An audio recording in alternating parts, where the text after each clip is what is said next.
Oh my gosh, just laid him. He's got it, he's got it! Here are three fighters that you should already be following that earned massive wins this past weekend.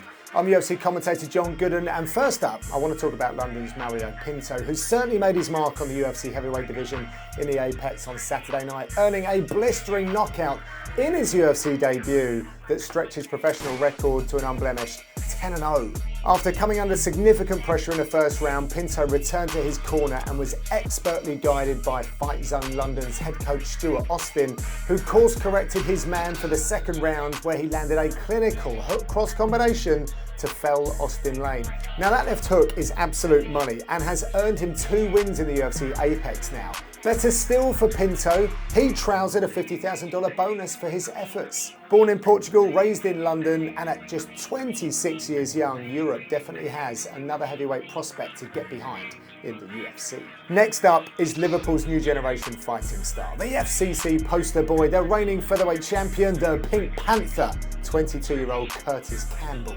This weekend he took on Brazilian MMA champion Mauricio Valerio at FCC 41, and after some harsh words heading into this bout, Campbell made an example of Valerio. The opening sequence to mitigate the takedown gives us a clue as to Campbell's technical ability. The finishing sequence, however, was quite something. A trip takedown, attempted reverse crucifix. Campbell then bailed on that, scrambled for the back, secured the rear naked choke.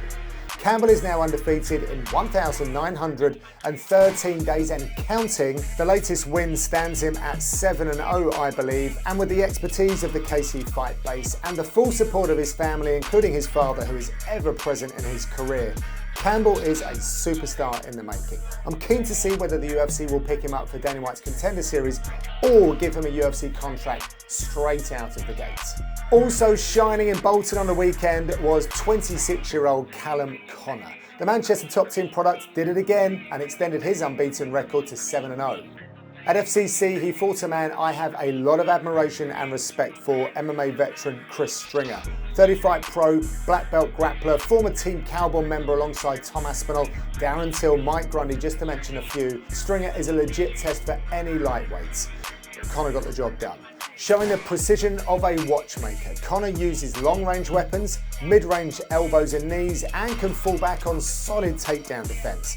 And he doesn't discriminate the target areas either, attacking the legs, body, head, all with the available striking arsenal, and can do so out of both stances. Now, you can't take a shower without getting wet, and the Manchester man had to show some grit this weekend, as I thought he would do, facing someone like Stringer, but he passed the test.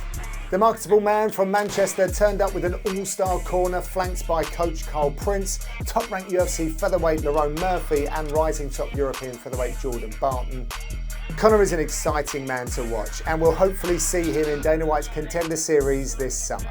These were my Fight Pass performers from the weekend. Who did you enjoy the most? Let me know.